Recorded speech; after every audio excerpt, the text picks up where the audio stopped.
Забелязал ли си, колкото по-беден е един район или дори един апартамент, понякога и човек, толкова по-мръсно изглежда.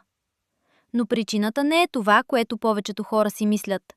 Не е защото хората обичат мръсотията. И не е защото не ги интересува. Истината е по-тиха и малко по-тъжна. Това е психология на оцеляването.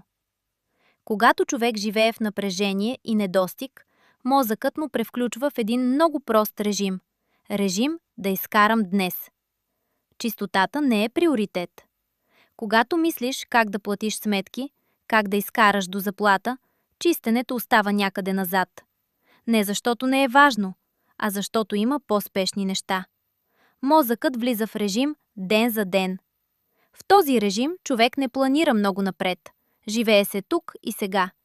А редът и подредената среда изискват точно обратното – време, енергия и малко спокойствие.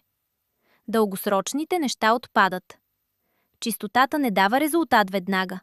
Тя е навик, който се поддържа. Но когато си уморен и натоварен, нямаш сили за неща, които не горят. Има нещо, наречено теория на счупените прозорци.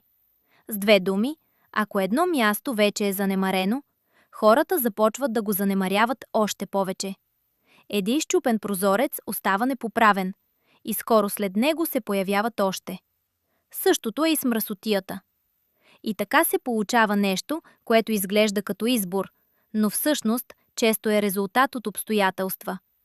Не защото хората са мръсни, а защото животът понякога става твърде тежък, за да мислиш за ред. Понякога малко повече разбиране прави света по-чист. Повече отколкото една метла.